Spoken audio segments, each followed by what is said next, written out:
స్తోత్రాలు. ఈరోజు శోధనల నుండి కాపాడబడటం అన్న అంశాన్ని ధ్యానం చేయబోతా ఉన్నాం.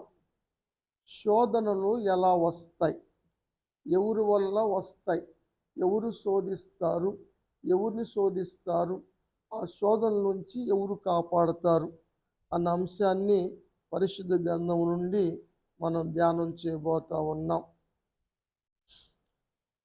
సహజంగా శోధించేది ఎవరయ్యా అంటే సాతానుడే. వాడికి ఉన్న పేరుల్లో ఒక పేరు శోధకుడు. కాబట్టి ఆ శోధకుడు శోధిస్తాడు. ఆ శోధన నుంచి దేవుడు కాపాడుతాడు. మరి శోధించబడటం ఎలా, ఎవరిని శోధిస్తాడు, శోధనకు ఎవరు గురవుతారు? బలహీనులు, విశ్వాసులు, భక్తుల్ని అన్న విషయాలు మీరు చెబుతూ ఉన్నారు. వాటి గురించి మనం ధ్యానం చేద్దాం. యాకోబు పత్రిక 1వ అధ్యాయము 13వ వచనం. దేవుడు కీడు విషయంలో ఎవరిని శోధించడు, ఆయన ఎవరిని శోధించడు. కాబట్టి ఎవరైనా శోధించబడుతున్నానంటే దేవుని చేత శోధించబడుతున్నాను అని అనకూడదు ఎప్పుడు కూడా. ఎందుకు అనకూడదు? ఆయన ఎవరిని శోధించడు కాబట్టి. శోధించే దేవుడు సాతానుడు. అయితే శోధన ఎందుకు వస్తుంది, ఎవరి వల్ల వస్తుంది అంటే 14వ వచనం, ప్రతివాడు కూడా తమ స్వకీయమైన దురాశల చేత ఈడవబడి మరులు కొల్పబడి, అంటే మరులు కొల్పబడి అంటే ప్రేరేపించబడి శోధించబడతాడు. సాతాను మనల్ని ఎలా శోధిస్తాడో ఇక్కడ రాయబడింది. ఎలా? ఆశ చూపి. ఆశల వల్ల మానవుడు శోధించబడటానికి కారణం ఏమిటంటే మానవునికున్న ఆశలు. ఆశల చేత మానవులు శోధించబడతారు. ఆ విషయం ఇక్కడ మనం చూస్తూ ఉన్నాం. సాతాను అవ్వను మరులు కొల్పాడు, ప్రేరేపించాడు. ఏమని? నిషేధించబడినటువంటి పండును తినమని. దేవుడు తినవద్దు అని చెప్పాడు ఆ పండుని. ఆ తిను దినమున మరణిస్తారు అని చెప్పాడు. సాతాను తినమని ప్రోత్సహిస్తుంది, ప్రేరేపిస్తుంది. మీరు చావరు, మీరు ఇంకా దేవదూతల్లాగా అవుతారు అని సాతానుడు అవ్వను ప్రేరేపించాడు. అవ్వ సాతాను ప్రేరేపణకు లొంగిపోయింది. తను తిన్నది, తన భర్త చేత కూడా తినిపించింది. దాని ఫలితముగా శాపం తెచ్చుకున్నారు. ఏమ్మా, అవ్వ సాతాను ప్రేరణకు లొంగకపోతే మహిమలోనే ఉండేవారు. శాపం వచ్చేది కాదు, మరణం తెచ్చేది కాదు. అవ్వ సాతాను ప్రేరణకు లొంగటం వల్ల వచ్చింది శోధన.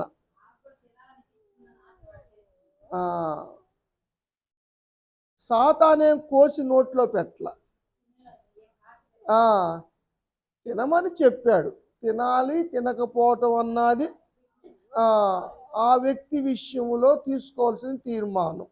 దేవుడు వద్దన్నాడు కదా, ఎలా తినాలి తినకూడదని నిర్ణయించుకోవాల్సింది అవ్వ.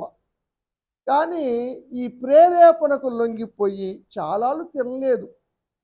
ఎన్ని సంవత్సరాలు తినలేదో రాయబడలేదు. కానీ సాతాను ప్రేరేపించేదాకా వారు రోజు చూస్తున్నారు, కానీ ఆ పండును తినాలనిపించలేదు. సాతాను ప్రేరేపణ ఎప్పుడైతే కలిగిందో ఆ పండు రమ్యమైందిగా అనిపించింది, తినదగిందిగా అనిపించింది. అందుకని అవ్వ తినేసినట్లుగా మనం చూస్తూ ఉన్నాం. కాబట్టి సాతాను ప్రేరేపణ మాత్రమే చేస్తాడు. లొంగిపోవటము లొంగిపోకపోవటం అన్నది మనలో ఉంటుంది విషయం. అది ఆశా నిగ్రహం అందాం బైబుల్ భాషలో. కాబట్టి మనం నిర్ణయం తీసుకునే దాన్ని బట్టి, ప్రేరేపణ లొంగిపోయిన దాన్ని బట్టే శోధనలో పడిపోతాం. కానీ అది ప్రేరేపణ చేయటం వరకే. ఆ విషయాన్ని మీరు గమనించాలి. అపోస్తలుడైన పౌలు గారు తన ఆత్మీయ కుమారుడైన తిమోతికి కొన్ని విషయాలు తెలియచేశాడు. తిమోతికి రాసిన మొదటి పత్రికలో 6వ అధ్యాయము 9వ వచనం, మనుషులకి కోరిక ఏమిటంటే ప్రతి ఒక్కళ్ళకి ధనవంతులు అవ్వాలని. ధనవంతులు కావాలి. ఆపేక్ష అంటే కోరిక, అపేక్ష అంటే కోరిక.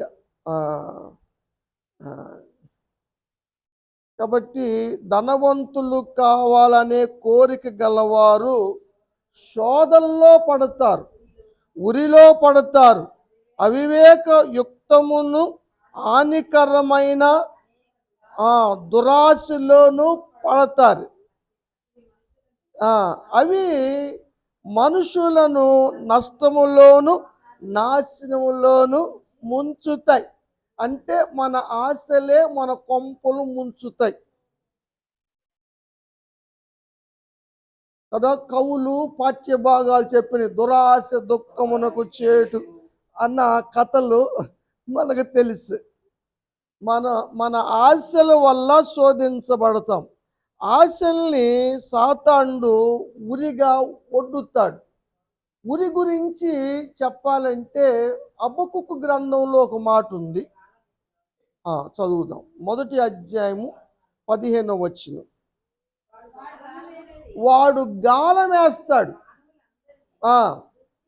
గుచ్చుతాడు, లాగుతాడు. చేపలు పట్టేవాళ్ళు చేపలేసి చేపలు ఎట్టబడతాడు, గాలంతో ఎర్రేస్తాడు. చేప దేనికి వస్తుంది? గాలం కనపడదు. విషయం ఏమిటంటే చేప కంటికి లోపలున్న ముళ్ళు కనపడదు, గాలం కనపడదు, పైన ఎర్ర కనపడుతుంది. మనకు కూడా అంతే. దానివల్ల వచ్చే డేంజర్ కనపడదు, మనకు ఆశ కనపడుతుంది. అందుకని ఆ ఎర్రను తిందామని వస్తుంది చేప. ఆ ఎర్రని మింగినప్పుడు గాలం పట్టేస్తుంది, గాలం లాగేస్తాడు, గుచ్చుకుంటాడు, పక్కన పెడతాడు. సాతాను వేసే ఎర్రలో కూడా డేంజర్ కనపడదు, భయంకరంగా అనిపించదు, సంతోషంగా అనిపిస్తుంది, ఆనందంగా అనిపిస్తుంది. దొరికినప్పుడు సంతోషపడతాడు. ఉరులొగ్గుతాడు. అందరినీ గాలంతోనే పట్టడు, అందరినీ అందరికి ఉరిలే వేయడు. ఇప్పుడు ఒక్కొక్కళ్ళు ఒక్కొక్క విధంగా పట్టుకుంటాడనమాట, ఉరేస్తాడు. ఉరి అంటే మనకు తెలుసుగా. అది పక్షులు కూడా అక్కడ ఉరి వేయబడిందని తెలియక గింజల కోసం దిగుతాయి, అందుట్లో చిక్కుకుపోతాయి. కొన్ని కొంగలకి వేస్తారు మనోళ్ళు, ఉరులేస్తారు, ఉచ్చులేస్తారు. అవి దిగంగానే లాగేస్తారు, పడిపోతాయి. ఆ విధంగా సాతాను కూడా మన ఆశలను బట్టి నువ్వు ఏ ఆశకి పడతావో అది నీ ముందు పెడతాడు. నేను ఏ ఆశకు లొంగిపోతానో ఆ ఆశను నా ముందు పెడతాడు. ఆ ఆశలు మనం లొంగకోకుండా ఉంటే సాతాను మనల్ని ఏమీ చేయలేడు. లొంగిపోతే మనం ఇబ్బంది పడతాం. ఇది ఒక ఊరి గురించి చెప్పాడు పౌలు గారు. కూడా తిమోతికి రాశాడు 3వ అధ్యాయం 7వ వచనంలో, మొదటి పత్రికలోనే అపవాది ఉరిలో పడిపోతారు. వాళ్ళు అపవాది వేసే ఉరి పడిపోతారు. అపవాది ఏం చేస్తాడంటే ఉరులేస్తా ఉంటాడు. కోరికల విషయములో ఆ ఉరి హానికరం అని పక్షులు గ్రహించటం లేదు. గాలము హానికరం అని చేపలు గ్రహించటం లేదు. మనకు వచ్చిన శోధన హానికరం అని విశ్వాసులు గమనించటం లేదు. అందుకే శోధనలో పడి నాశనం తెచ్చుకుంటున్నారు. ఏమా, ఆశలే కొంపలు ముంచుతున్న సత్యం ఈనాడు మనకు అర్థం అవుతా ఉంది. నయమాను కుష్ఠవ్యాధితో వచ్చాడు. పాస్టర్ గారి దగ్గర ప్రార్థన చేయించుకున్నప్పుడు ఉట్టిగా ప్రార్థన చేయించకూడదని గాడిదలు మోసే అంత కానుక తీసుకొచ్చాడు. తీసుకొచ్చిన తర్వాత ఆయన వచ్చేటప్పటికి ఈయన పైన ఉన్నాడు కదా, దెక్కోకుండానే వచ్చినటువంటి సైనికుడు చెప్పాడు, నయమాను గారిని వెళ్ళి యోర్దాను నదిలో మునగమని చెప్పాడు. నయమాను గారు కోపం వచ్చింది. ఎందుకు కోపం వచ్చింది? నా అధికారం ఏంటి? నేను సిరియా దేశానికి సైన్యాధిపతిని. నా అంతటో వస్తే ఆఫ్టర్ ఆల్ దేవుడు మాటలు చెప్పుకొని వెళ్ళే పొంతులు, లేదా పాదిరి, ఒక దైవజనుడు, దేవుని సేవకుడు, అంత గర్వమా? నా అంతటోడు వస్తే నా దగ్గరికి రాలేదు, నా యొక్క కుష్టును చూడలేదు, దాని మీద చేయి పెట్టలేదు, దానికోసం ప్రార్థన చేయలేదు, ఏమీ చేయలేదు, నేను అంత దూరం నుంచి వస్తే అని కోపం వచ్చింది. ఆగ్రహపడ్డాడు. అలల్లో ఉన్న సేవకుడు అన్నాడు, ఏమండి, పాస్టర్ గారు ఏమన్నా పెద్ద పెద్ద పనులు చెప్పాడా? చేయకుండా పనులు చెప్పాడా? నీళ్ళ మునగమన్నాడు, మునిగి చూడరాదు అన్నాడు. సరే అని మునిగాడు. 7 మార్లు మునిగేలకే కుష్టు రోగం మొత్తం పోయింది.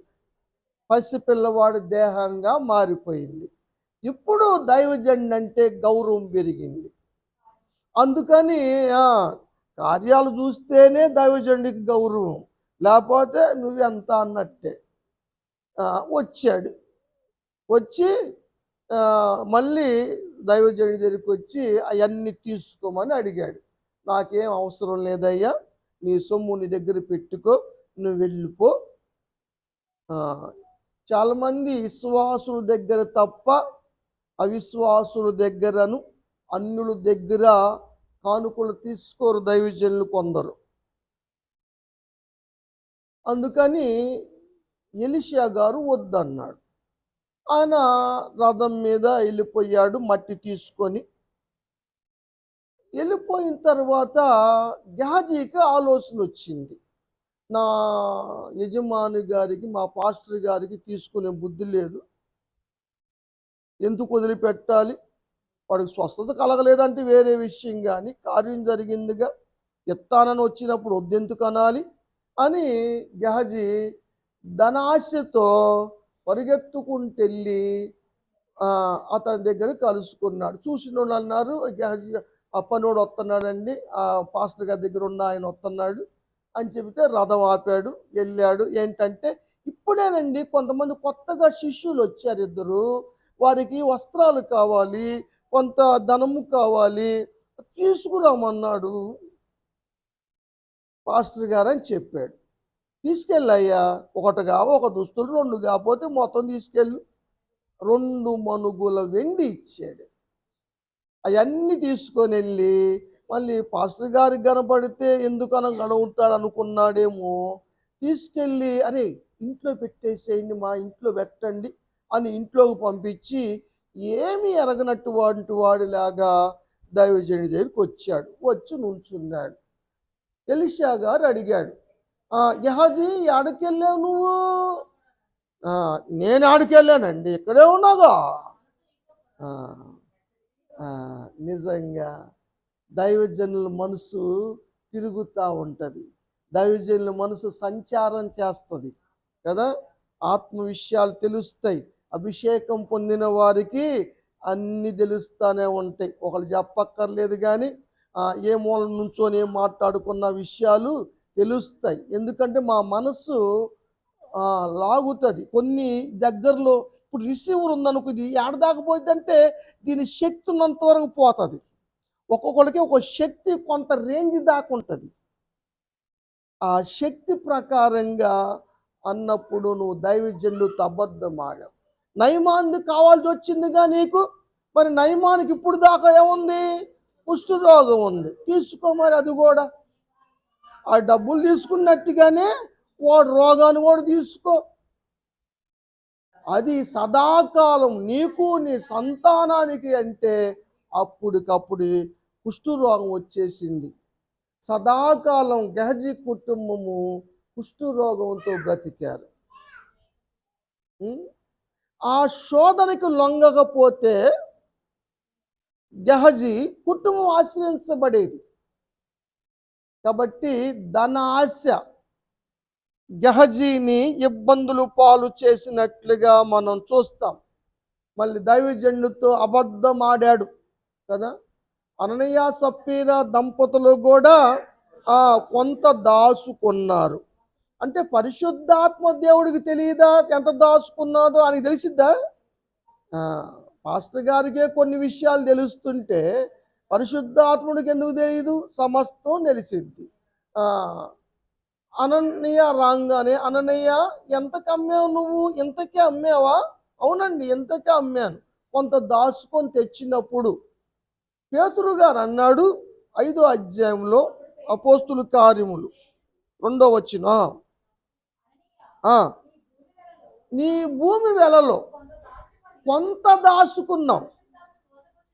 ఎవరిని మోసం చేసినట్లు? దేవుణ్ణే మోసం చేసినట్లే. ఇది ఎవరి ప్రేరేపణ? సాతాను ప్రేరేపణ. ఈ దంపతులని అమ్మకముందు, పొలం అమ్మకముందు మనం మొత్తం తీసుకొచ్చేద్దాం, వాళ్ళు ఇస్తున్నారు వీళ్ళు ఇస్తున్నారు, మనం ఇపోతే బాగాదు ఇచ్చేద్దాము అని అమ్మారు. ఎవరు? భార్య భర్తలు ఇద్దరు వారికి ఉన్న పొలాన్ని అమ్మారు.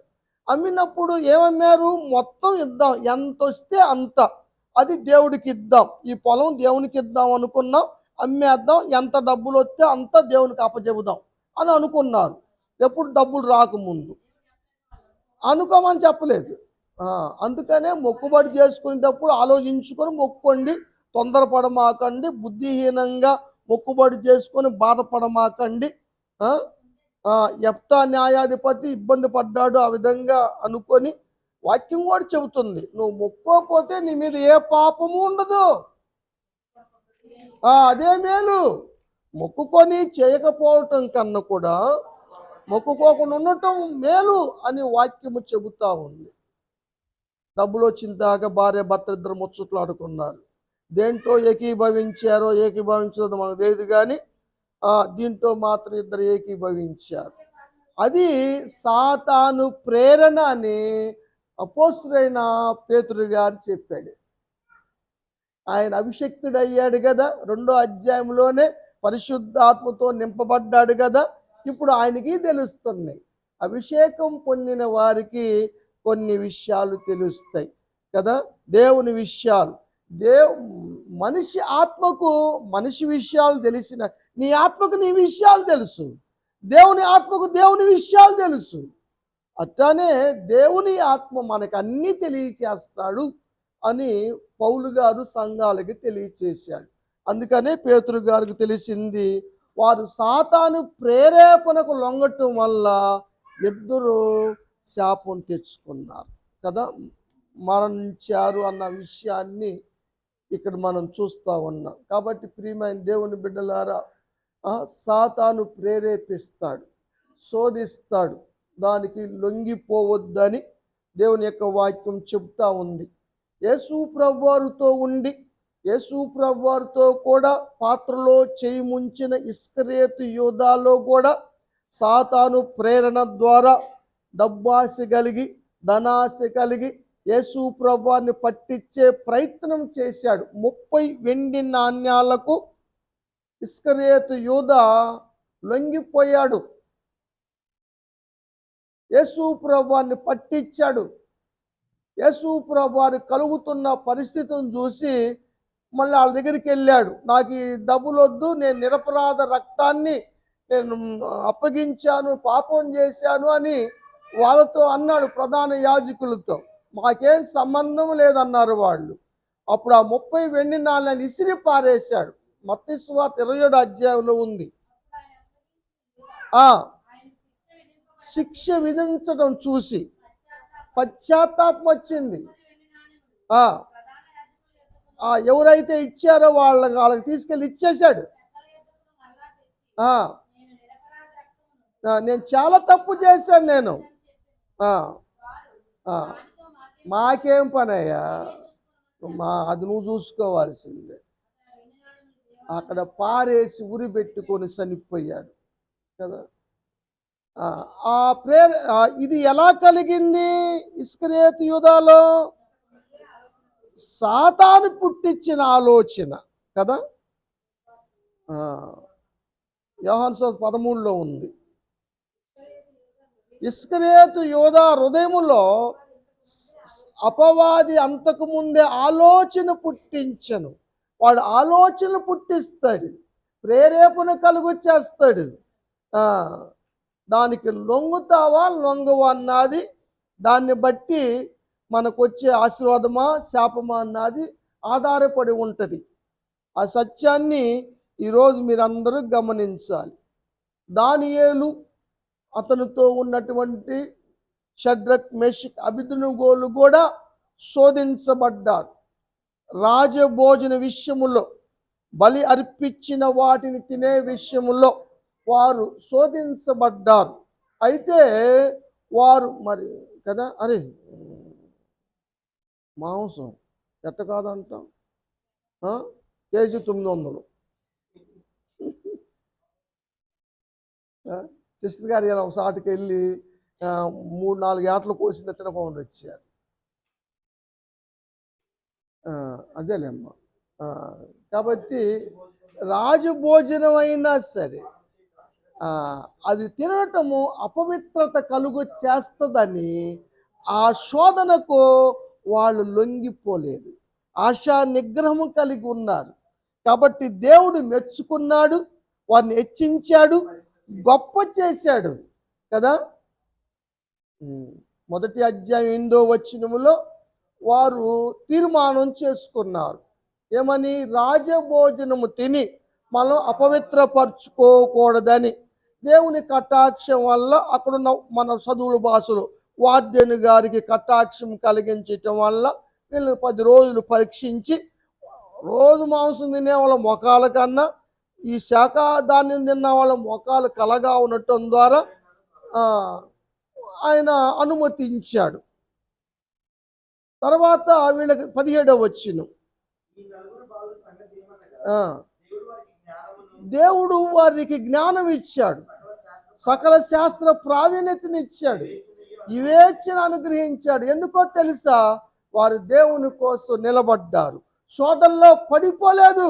శోధన తర్వాత దీవెన ఉంటుంది, శోధన తర్వాత ఆశీర్వాదం ఉంటుంది. శోధనకు లొంగిపోకపోతే, శోధనకు లొంగితే శాపం ఉంటుంది, లొంగకపోతే ఆశీర్వాదం ఉంటుంది. ఈ విషయాన్ని అందరం అర్థం చేసుకోవాలి. అర్థమైంది కదా మీకు? మళ్ళీ అర్థం చేసుకుంటున్నారా? Very good. 10 అంతల శ్రేష్ఠులుగా వాడిని చేశాడు. అందరికన్నా ఉన్నతమైన స్థానములో నిలిచాడు. రాజ్యాలు మారినా, రాజులు మారినా దేవుడు వర్ధిల్ల చేశాడన్న విషయాన్ని మనం చూస్తూ ఉన్నాం. ఇంతకీ ఒక విషయం ఏమిటంటే, శోధనలో జయించవలసింది ఎవరు? మనమే. శోధించేది సాతానుడు, జయించాల్సింది మనం. ఈ కాజు మీకు అర్థం కావాలా, అది గమనించుకోవాలా. పోతీఫరు భార్య వల్ల యోసేపుకి శోధన కలిగించాడు సాతానుడు, శోధకుడు. ఇప్పుడు ఏషాపు లొంగిపోతే ఏషాపు పతనం అయినట్టే. కానీ ఏషాపు లొంగల, పాపము చేయల, దేవునికి విరోధంగా తప్పిదము చేయల. కాబట్టి దేవుడు హెచ్చించాడు,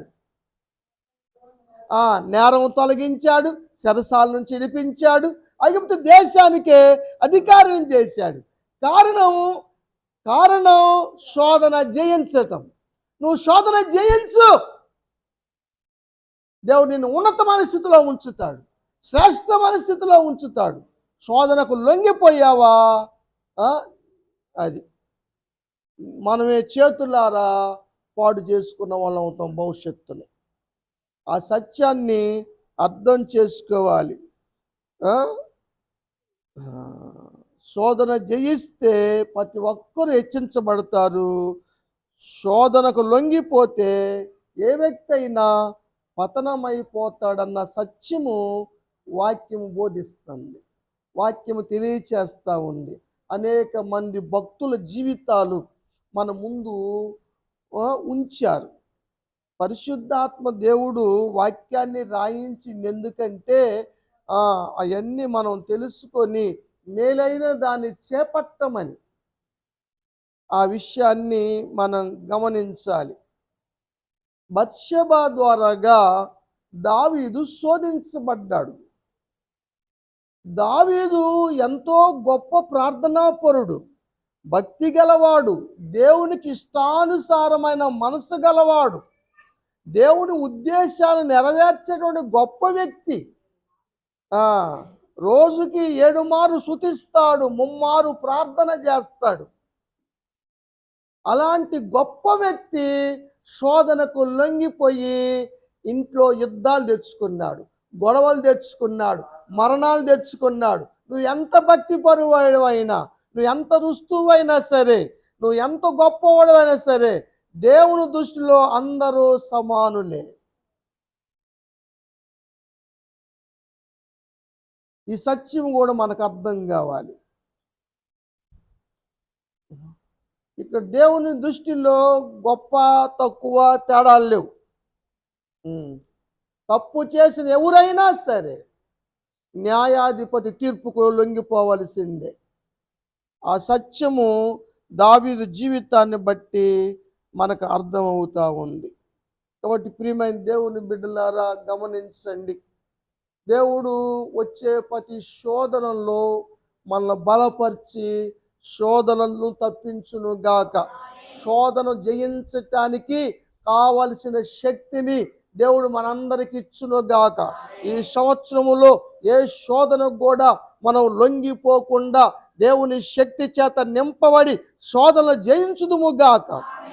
శోధనలు జయించాలంటే మనం ఏం చేయాలి అన్న అంశాన్ని రెండో స్టెప్గా చెబుతాను.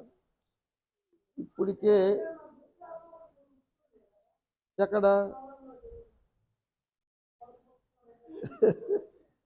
సరే ఇటువరకు ఉండే తర్వాత నేను ఇంకో పాస్టర్ గారికి, నేను 15 సంవత్సరాలు బైబిల్ గ్రంథాలయాన్ని నడిపాను. నాకు కావాల్సిన బుక్స్ పెద్ద పెద్ద వాళ్ళు రాసింది అని చదివేవాడిని. తర్వాత ఇంకో పాస్టర్ గారికి ఇచ్చేసాను, ప్రవీణ్ పాస్టర్ గారికి ఇచ్చేసాను. ఆయన 1 నెల నడిపాడు, తర్వాత ఏం చేశాడో నాకు తెలియదు.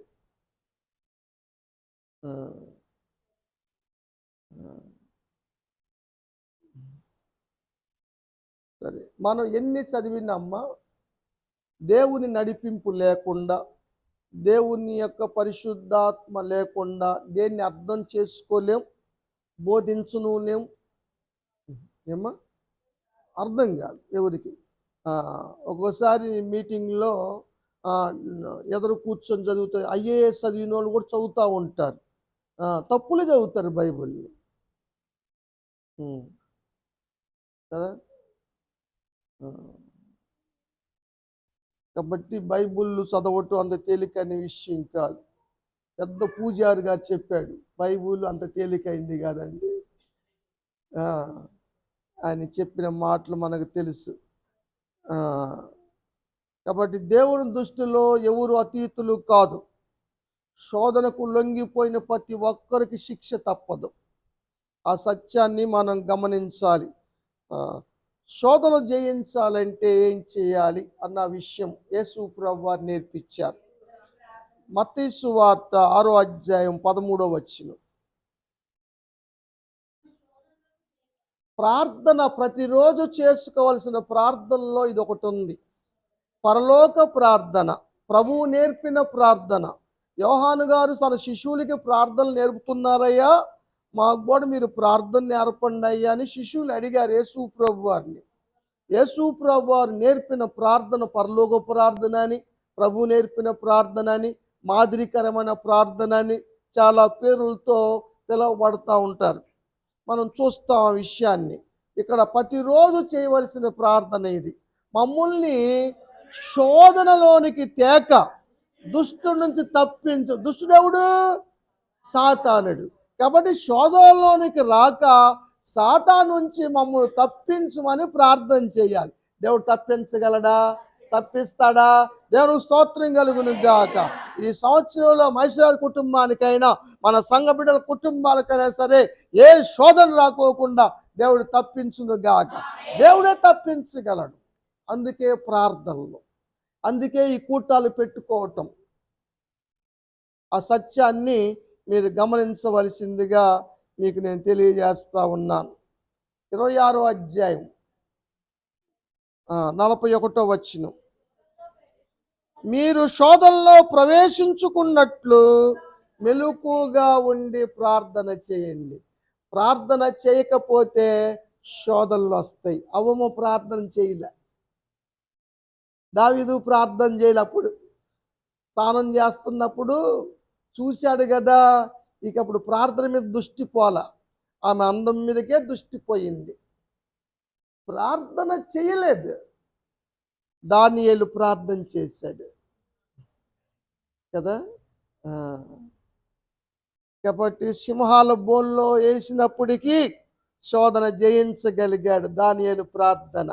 షడ్రక్ మేషాబేద్నెగో ప్రార్థన, అగ్నిగుండంలో వేసిన ఏం కాల.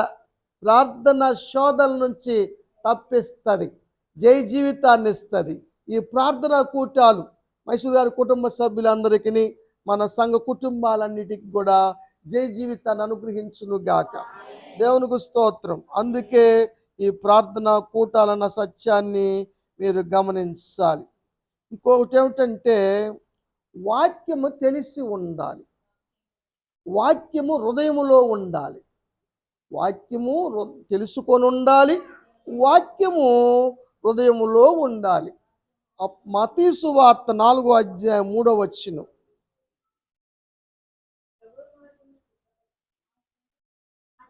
ఆ శోధకుడు యేసు ప్రభు వారి దగ్గరికి వచ్చాడు. నువ్వు దేవుని కుమారుడు అయితే ఈ రాళ్లను రొట్టెలుగా మార్చుకొని భోంచేయమని శోధకుడైన అపవాది యేసు ప్రభువాన్ని శోధించాడు. అందుకు యేసు ప్రభువారు మనుషుడు రొట్టె వల్ల మాత్రమే కాదు, దేవుని నోట నుండి వచ్చే ప్రతి మాట వల్ల జీవిస్తాడు అని చెప్పాడు. వాక్యం తెలిసా తెలియక? వాక్యం తెలుసు. ఏం చెప్పాడు? ఎక్కడిది ఈ వాక్యం? ధర్మశాస్త్రంలోది. Very good. ద్వితీయోపదేశకాండం 8:3. ఆహారం వల్లే కాక దేవుడు సెలవిచ్చు ప్రతి మాట నుండి నరులు బ్రతుకుతురు. ఇది ధర్మశాస్త్రంలో దేవుడు చెప్పిన మాట. ఈ వాక్యాన్ని దేవుడు తీశాడు కదా. మనకిచ్చినటువంటి సర్వాంగ కవచములో వాక్యం ఉంది, వాక్యం అనే ఖడ్గం ఉంది. కాబట్టి యేసు ప్రభు వారు వాక్య ఖడ్గముతో సాతానికి జవాబు చెప్పాడు. సాతాన్ని ఎదిరించాడు యేసు ప్రభు వారు. తర్వాత చదువమ్మ. మళ్ళా తీసుకెళ్ళాడు, పైన నుంచోబెట్టాడు, దూకమన్నాడు. దేవదూతలు వస్తారు, వాడు కూడా వాక్యం చెప్పాడు. ఆడికి వాక్యం ఆడదామా? నాకు తెలియక అడుగుతా. వాడు ప్రధాన కెరూబురా, వాడికి వాక్యం తెలుసు. అమ్మాయి చెప్పింది కూడా ఒక మాటే, కరెక్టే, కాదంటానికి లేదు. ఎందుకంటే మన దగ్గర దొంగిలించేది ఏందనుకున్నవాడు, మన దగ్గర విలువైన వాక్యం. ఎందుకు దొంగిలిస్తాడు అనుకున్నారు? నువ్వు శోధనలో పడకోకుండా ఉంటావేమో అని. నిన్ను శోధనలో పడేయటానికి నీలో ఉన్న వాక్యాన్ని తీసుకెళ్ళిపోతున్నాడు వాడు. విశ్వాసులకు అర్థం కావట్లా, కురికిపాట్లు పడుతున్నారు వాక్యం అనుకోకుండా. అది పక్క ముఠాలతో ముచ్చట్లు ఆడుతున్నారు వాక్యంతో నింపుకోకుండా. ఇదే పని అయిపోతుంది, శోధనలు వస్తుంది. నీ దేవుణ్ణి శోధించకూడదు. ఏం చెప్పాడు తెలుసా? సాతాను చదువమ్మ. ఆయన నిన్ను దూతల గురించి, ఎక్కడిది వాక్యం? 91వ కీర్తనలోది. సాతాను గాడు కూడా వాక్యం చెప్పాడు. యేసన్న గారికి వాక్యం చెప్పాడు అంటే ఒక రోజు యేసన్న గారు సాక్ష్యం చెప్తాడు. అప్పుడు నేను ఇంటర్మీడియట్ బిఏ నేను గుంటూరు ఎస్సీ కాలేజ్ చదివాను కదా, అన్న దగ్గర ఉండేవాడిని, ఎక్కువగా వెళ్తూ ఉండేవాడిని. మేరక్క పిలుస్తూ ఉండేది, కబురు చేసేది, వెళ్ళేవాడిని. చెబుతాడు అప్పుడు యేసన్న గారు ఉన్నప్పుడు. వాడొచ్చి నాకు వాక్యం చెబుతున్నాడు అన్నప్పుడు నాకు అనిపించిందిరా, నాకు చెప్పడానికి నేను ఎంతటోళ్ళే, యేసయ్యకి చెప్పాడు వాడు అన్నాడు ఆయన. యేసయ్యగా వాక్యం చెబుతున్నాడు అది. అప్పుడు యేసు ప్రభువు వారు మళ్ళా ధర్మశాస్త్రం చెప్పాడు. దేవుని శోధించకూడదని రాయబడి ఉంది కదా అన్నాడు. వాక్యం చెప్పాడు కాబట్టి వాక్యము తెలుసు ఆయనకి, ఆయనే వాక్యం కదా. వాక్య ఖడ్గముతో సాతాన్ని ఎదిరించాడు. అందుకని వాక్యం చదవండ్రా. మరియమ్మ గారు చెప్పిన మాటలను హృదయంలో భద్రం చేసుకున్నట్లుగా రోజునే వాక్యాలు హృదయంలో భద్రం చేసుకోండిరా. శోధన వచ్చినప్పుడు వాక్యాలు బయటికి తీసుకురండి. వాక్యం నేను బలపరుస్తుంది, విన్నప్పుడు బలపరిచింది అంటాం కాదు. చర్చిలోకి వచ్చి నిజంగా ఈరోజు వాక్యం దేవుడు నాతో మాట్లాడి ఎంత బలం వచ్చింది, ధైర్యం వచ్చింది చెప్పటం కాదు. నీకు శోధన వచ్చినప్పుడు తీ వాక్యాన్ని, అప్పుడు నీకు ధైర్యం కలిగింది. ఆవిడ సాధారణుడు తోక ముడుచుకొని యేసయ్య దగ్గర నుంచి ఏం వెళ్ళిపోయాడు, అంతు లేకుండా వెళ్ళిపోయాడు. అట్టాని నీ నుంచి ఆ విధంగానే నీ నుంచి నా నుంచి వాడి పారిపోవును గాక. దేవుడి సంవత్సరం మన దగ్గరికి రాకుండా సాతాను పారదోళ్ళు గాక. దేవుడు పారదోలపోతే మనల్లా వెళ్ళింది. ఆ విషయాన్ని మీరు గమనించాలి. అందుకని 7వ వచనం చదివేవరా? సరే. ఇంకొకటి ఏంటంటే ఉపవాసం ఉండాలి. ఉపవాసం ద్వారా ఆత్మీయంగా బలపడతాం. ఉపవాసం లేకుండా బాగా తినటం ద్వారా శారీరకంగా బలపడతాం. ఉపవాసం ద్వారా ఆత్మీయంగా బలపడతాం. ఆత్మీయంగా బలపడితే మనం ఆత్మీయంగా నిలబడగలం, సాతాన్ని ఎదిరించగలం. యూదులందరికీ నాశనం వచ్చింది. ఎస్తేరు, మొర్దెకై, యూదులు ఏం చేశారు? ఉపవాసాన్ని ప్రారంభించారు. ఆ ఉపవాసం చేత వారు ఆ శోధన జయించగలిగారు కదా. వాళ్ళ మీద ఉన్న శాసనం, మార్చజాలని శాసనం, మాదియా పారసిక దేశాల శాసనాలు మార్చబడ్డాయి. శాసనం మారింది, మరణం తొలగిపోయింది. పూర్వము పండగ చేసుకున్నారు, విందులు చేసుకున్నారు, కానుకలు పంపుకున్నారు, దుఃఖం పోయి సంతోషం కలిగిందని ఆనందించారు. ఉపవాస దినం వల్ల గొప్ప కార్యాలు జరుగుతాయి. ఉపవాసం ద్వారా ఆ సత్యాన్ని మనం గమనించాలి. గంట అయింది, ముగించేస్తాను.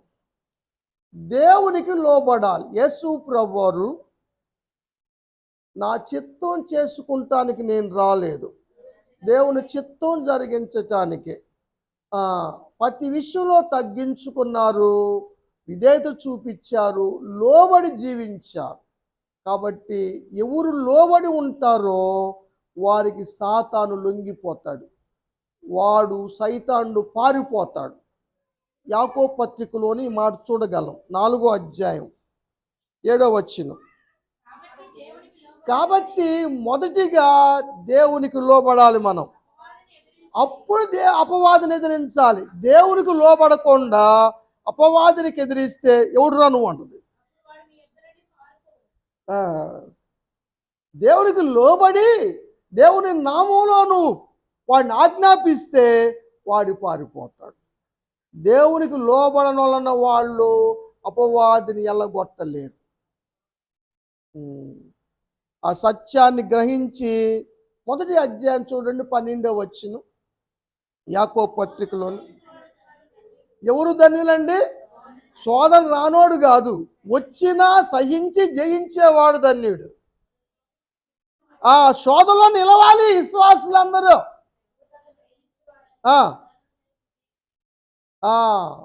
శోధనలు జయించటానికి శక్తినిచ్చే దేవుడు ఆయన కదా. జీవ కిరీటాన్ని దేవుడు సిద్ధం చేస్తాడు. ప్రకటన గ్రంథం ఒక మాట చదువుదామండి, 3వ అధ్యాయం 10వ వచనం చెప్పి ముగిస్తే, ఎందుకంటే గంట అయింది వాక్యం.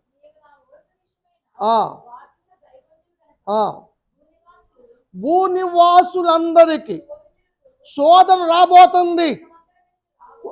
రాబోతున్న శోధన కాలములో నేను నిన్ను కాపాడుతాను. దేవుని స్తోత్రం, హల్లెలూయా.